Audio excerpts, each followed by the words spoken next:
Well, hello everybody, this is Naturalist James Anderson from the Marion County Park District. Hopefully you're all doing well, keeping warm. And as you can see in my hand, I have a fake turkey. So yes, today's program I like to call Terrific Turkeys. And we're definitely going to be talking about this special guy. We're going to be talking about the ecology, some of the Ohio history with this bird. We're going to also be learning why do we celebrate turkeys during the November Thanksgiving season, and probably the most famous thing about how this bird could have been our national bird. We're going to learn about the myth behind that. So I hope you guys enjoy the program. So now we're going to talk about the wild turkey ecology. So we're going to be talking about what makes a turkey a turkey. So as you can see, wild turkeys are a relatively good-sized bird. They can stand about 3 to 4 feet tall and can get up to 25 pounds. That's pretty heavy for a bird. And as you can see, guys, their wingspans are pretty good size as well. This is just a replica, and they can reach about 4 feet to 4.5 feet wide wingspan. So as you can see, my wingspan, if I were a bird, well, I guess you could say it's pretty good size, but these guys are just as long as well. So with being such a heavy bird, there comes a consequence. You can't fly very well. So yes, you're looking at this picture and you say, oh yeah, this turkey is flying. In a sense, yes it is. But if you compare it to other birds like cardinals, blue jays, hummingbirds, etc., they can't fly very well or very far.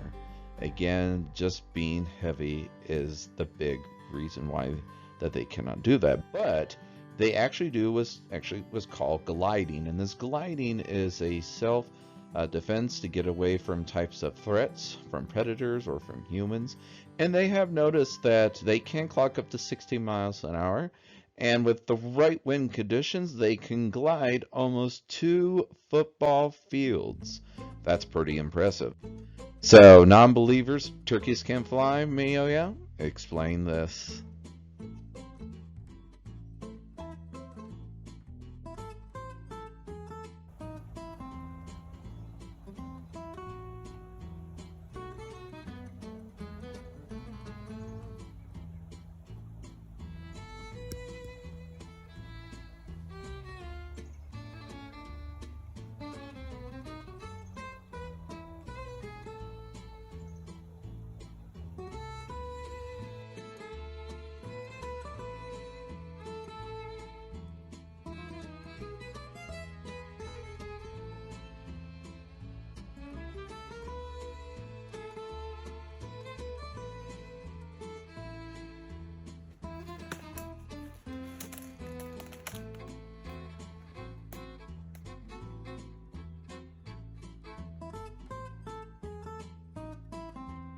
So here is a geographic map of where wild turkeys are located here in the United States, and as you can see, they take up basically half of the U.S.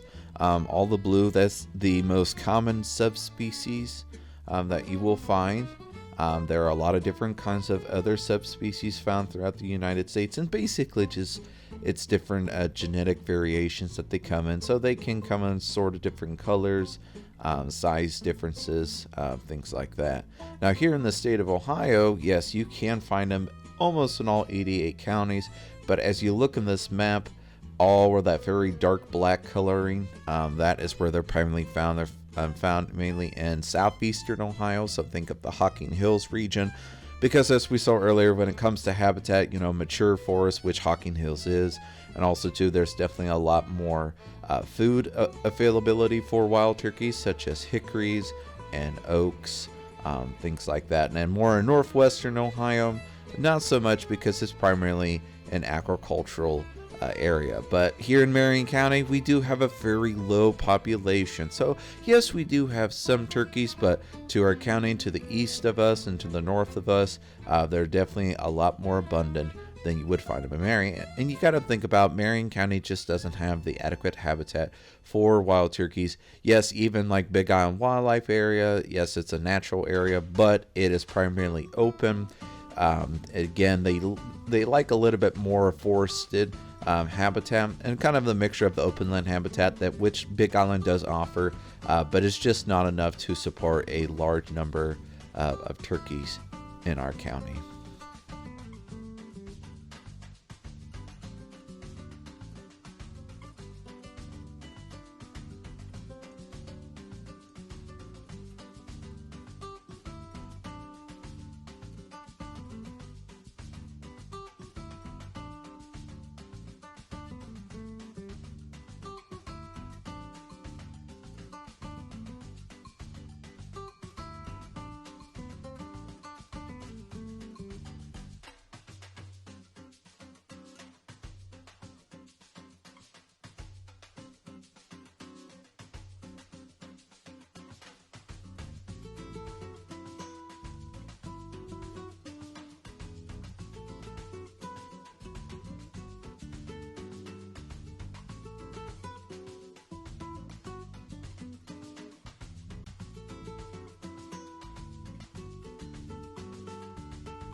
So you may be wondering, what eats a wild turkey?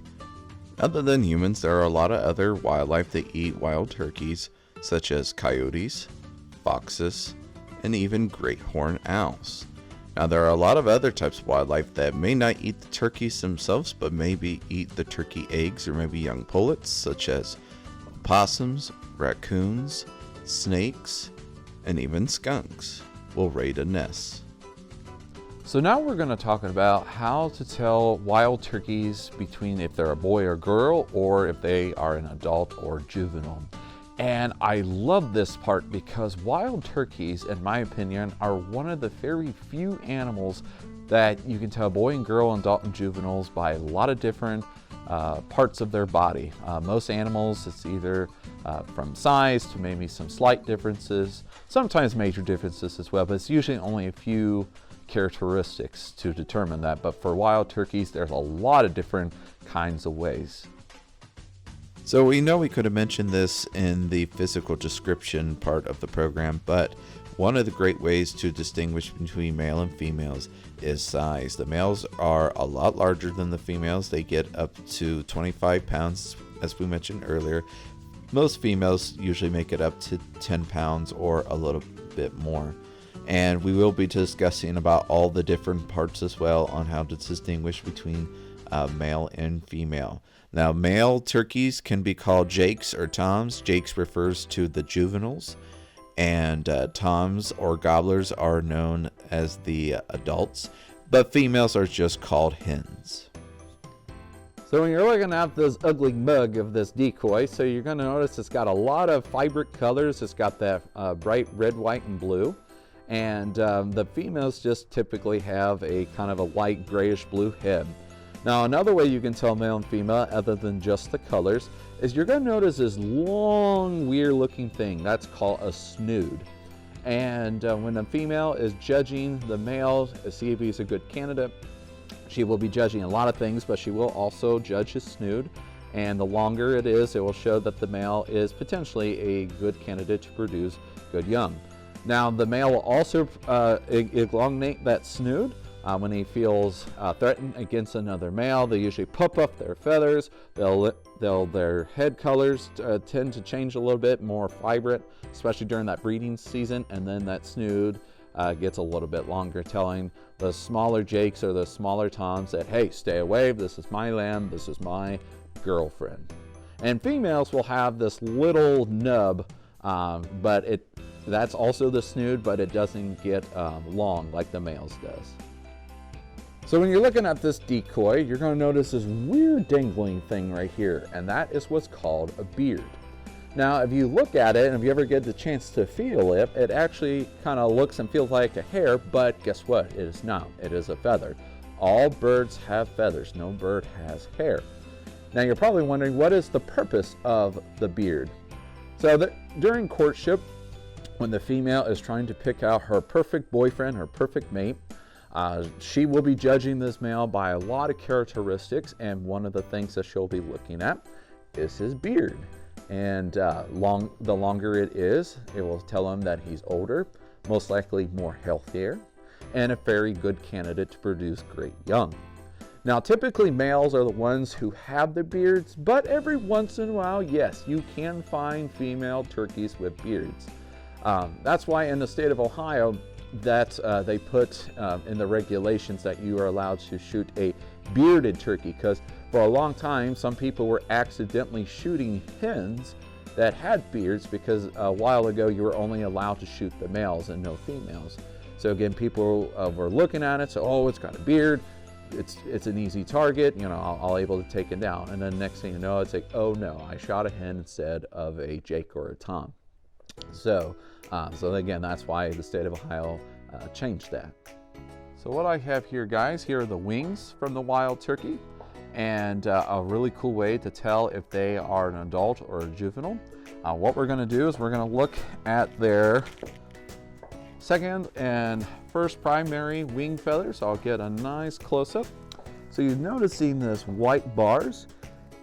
For this one, if you see how the white bars don't go all the way to the end or to the tip of the primary and secondary feathers, that will tell you it is a juvenile or a Jake.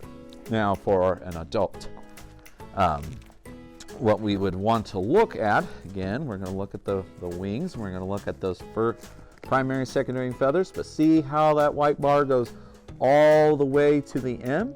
Again, that will tell us that it is an adult. Pretty cool, right? So another way we can tell that this wild turkey is an adult or a juvenile is looking at the fantail.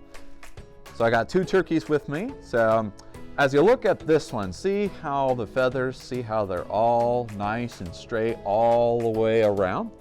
That will tell us it is an adult. Now this will tell me it's a juvenile, because see how these two right here in the middle, see how they kind of stick up? See how this is not very uniform or very clean, I guess you would say? That's a great characteristic of a juvenile wild turkey. So kind of think about that in the same concept of humans. You got some teenagers that are a little bit messy as well. So another cool way we can tell male and female by their feathers, their breast feathers. So when you're looking at this is a female. If you look right here on the tip, it has that very cinnamon, very tan tips. Now males will not have that. Males will have right at the tip, it'll be that nice black color. Also too, if you get the right lighting condition, you can get the iridescent. So sometimes it can have I guess you could say, a more green appearance. But again, that's kind of the iridescence. I know you're kind of seeing this now on the female feather, but the male, it really pops out. So another way we can tell that the turkey is a female or male and an adult and juvenile is by looking at its legs. So first off, how to tell a boy and girl versus its legs, you're going to notice these weird things in the back. These are called spurs. So the males, again, are the only ones that have that, and it's primarily used during that breeding season to fight against other turkeys, against other males. Now, I know this is not a complete leg, but the female will not have a spur, and also, too, it will just be a very, very tiny, tiny little nub, kind of like one we talked about with the snood. Now, how we can age a turkey by a spur. The longer it is like this will definitely tell me it is an adult. But if it's like a little, like very blunt little spur, that will tell me it is a Jake or juvenile. But once we get into the adult, if we measure every quarter increment, actually will represent 1 year of age. So I don't have a ruler with me, but by looking at this spur, this would probably tell me it is at least between 3 to 4 years old. Now, yes, spurs can be broken off during, when they're fighting against other males or fighting against their threats, predators. But I don't think they're able to grow them back, or at least they do. It's probably not as well as this. So even the male and female sounds are different. Just like a lot of our other birds, the males make more what's called the songs, which means the sounds are more complex, and calls can be done by males and females, but females typically do the little simple chirps. Now when it comes to the male turkey, what you're hearing right now, that gobble gobble sound, yes, that's the traditional sound we're all used to when it comes to turkeys. Again, only the males make that. he's using that sound to attract females and also tell other males that, this is my territory. I'm bigger and better, and I will produce better young. So this sound, the assembly call, this is done only by the females. So it's basically a series of loud yelps, and the female will use the assembly call for a few reasons. She'll use this to, if she has her pullets or her young, she will use to call them, and also too, if they're all kind of in a large flock with other pullets and other females, they'll kind of use it to kind of help communicate with one another. And if the flocks are kind of all scattered, it kind of helps them bring them together. Now, turkeys do make kind of clucks and purrs. This is to help communicate with one another. A lot of times during the breeding seasons, the females will make the clucking sounds to kind of encourage the male that, that she is around, and to, hey, come find me. The purring sound, again, is just another form of communication, especially with the young. And my most favorite way to distinguish between male and female is looking at the scat, or the poop. And what is always interesting is males make a more of a J shape. So I always remember for J for Jake, as we mentioned earlier. Jake is for juvenile turkeys, male turkeys. And females, I know it sounds gross, but this is what my college professor told us to remind us of, that the female scat kind of reminds of an ice cream swirl. So there you have it. So now that we have talked about the wild turkey ecology, now we're going to be diving into the Ohio wild turkey history. We're going to learn about the dark past, but the bright future that the wild turkey has here in the state of Ohio. At one time, Ohio was very natural, full of forests, prairies, and wetlands. But as time progressed on, man had to expand into new territories. And so, as settlers came through the state of Ohio, they had to wipe out all of these natural areas and convert them into development or agricultural areas. And because of that, a lot of our wildlife disappeared in the state of Ohio, including the wild turkeys. So what you're seeing here is a timeline of a lot of the events that happened to the wild turkeys here in the state, but we're not going to go over each individual date, but basically I just want to show you everything in this black circle that you're seeing. As time progressed on, turkeys become less and less abundant because A, habitat was being destroyed, as we mentioned, and B, you could go out any time of the year and kill as much wildlife as you want. There were no wildlife officers, there were no laws or regulations to protect these animals. And again, as over time continued, a lot of these turkeys were disappearing throughout the entire state. And then a very, very sad year in 1909, turkeys and deer were declared extirpated from the state of Ohio. So yes, their kind still existed from other parts of the United States, but no longer in Ohio. So after this date, we have learned that we had to conserve our wildlife, including the wild turkeys. And so the Ohio Division of Wildlife was formed. Wildlife officers were brought into place, but we still had to have some conservation measurements. And so they had to grab turkeys from other states, including West Virginia, and grab them and put them into the state of Ohio. I believe the first one in 1956 was around the Sandusky State Forest. And as over time, their numbers just kept growing and growing. And we kind of get into our modern times today, that now that these turkeys are well abundant throughout the state of Ohio. So yes, even though we did lose the turkeys in the state, they are now abundant once again. So now we're going to talk about, why do we celebrate turkeys during this season? Now, I do want to mention there are a lot of ideas and theories of why we use the wild turkey as a symbol for our holiday for Thanksgiving, but this is just something I found and I hope you enjoy. Probably the big reason why we use turkeys during the season is they are such big birds. As we have mentioned earlier in the program, they can get up to 25 pounds. The domesticated kinds can get up to 30 pounds or more, and that is enough to feed a family. Now, once we domesticated turkeys and used them for production, we've actually found out that they were pretty expendable and they were cheap. We mainly used them for their meats. We really didn't use it for egg production like we do for chickens. And because they were cheap, a lot of families could afford them during the holiday season.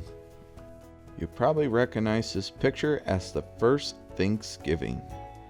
So when the settlers wanted to celebrate their first fall harvest, or what we know as Thanksgiving, turkeys were abundant, but some historians think that turkeys might have not been on the menu for the first Thanksgiving. All of us mentioned that fowl was being served, which could have been duck or geese or some type of other bird. But there have been other pilgrim journals that have mentioned about turkeys. The first 1621 Thanksgiving did not start the Thanksgiving trend that we know as today. Some communities still hold the ceremony to give thanks for the fall harvest, but over time, turkeys did become a popular centerpiece meal. So we have to thank this woman for basically help creating and sustaining the traditional Thanksgiving holiday that we know today, and her name is Sarah Joseph Hale. She was the first woman novelist, and she basically wrote to our government and saying we need to bring Thanksgiving into America and make it a national holiday. It is said that she almost spent 30 years doing this. But then in 1863, her efforts were finally succeeded. President Abraham Lincoln issued the presidential proclamation as Thanksgiving as an American holiday tradition. And thus now we have the holiday that we all know and love. So now we're going to learn the story of how the wild turkey could have been our national bird. The story goes, after the American Revolutionary War, our founding fathers wanted to create a new symbol, or the Great Seal, for our new country that they fought for. And it was said that Secretary Charles Thompson and Thomas Jefferson wanted the bald eagle as the Great Seal. But it was said that Ben Franklin did not like the bald eagle as being an option for being part of the Great Seal. He wanted the wild turkey instead. There were several reasons why Ben Franklin preferred the wild turkey. One of the reasons was that the males represent the colors of our new nation, which is the red, white, and blue. Second reason, they defend their territories, a trait like Americans do, against the British. And the third reason is eagles can be found all over, but turkeys can only be found in America. Now you might be wondering, why did Ben Franklin not like the bald eagle? That the bald or white head represented the British. So an actual quote from Ben Franklin, he said, "The bald eagle is a bird of bad moral character. He does not give his living honestly, because they steal from other birds." Ben Franklin also quoted, "Beside, he is ranked a coward. The little kingbird, not bigger than a sparrow, attacks him boldly and drives him out of his district." And he was probably thinking, why should this be a part of our nation if he's being attacked by something small? The day came that we needed to create the new symbol for our new country. What was it going to be? Was it going to be the bald eagle or the wild turkey? So they all voted, and it was said that the bald eagle passed by one vote. And it said that if we had just a couple more votes, then the wild turkey could have become our national bird. But guess what? I hate to bust your bubble, but this is not true. This is just a myth. So you're saying, well, why all the hustle and bustle? So what historians believed was, again, Ben Franklin just suggested that he wanted the wild turkey, but he wasn't all really for it, as we all like to think he was. But he actually really wanted the original design for the Great Seal to be the scene from Exodus when Moses was splitting the Red Sea to get the people away from the Egyptians. And so he sent a letter to his daughter saying that, and she must have told a friend or relative or whoever. But just like any good old fishing story, as you keep telling it, it just becomes bigger and bigger and bigger. And somehow, even in today's times, it got that, again, that the wild turkey almost became our national bird. But again, it is not true. Well, guys, we hope you enjoy the program. Hopefully you learned something new about the wild turkey's ecology. Hopefully you learned something new about its history here in the state of Ohio. Why do we celebrate this bird during the Thanksgiving season? And the true myth on how the turkey could have became the national bird. Well, guys, make sure to subscribe to our YouTube channel, the Marion County Park District. Make sure to like, follow, and share. Also, too, make sure if you're on our other social media platforms, such as Facebook or Instagram, make sure to follow and like as well. Well, guys, again, I hope you enjoyed the program. Have fun, be safe, but most of all, go out and explore your Marion County parks. I'm Naturalist James Anderson, and I'll see you all next time on Natural Lessons with me, Naturalist James Anderson. And happy Thanksgiving, everybody! Take care.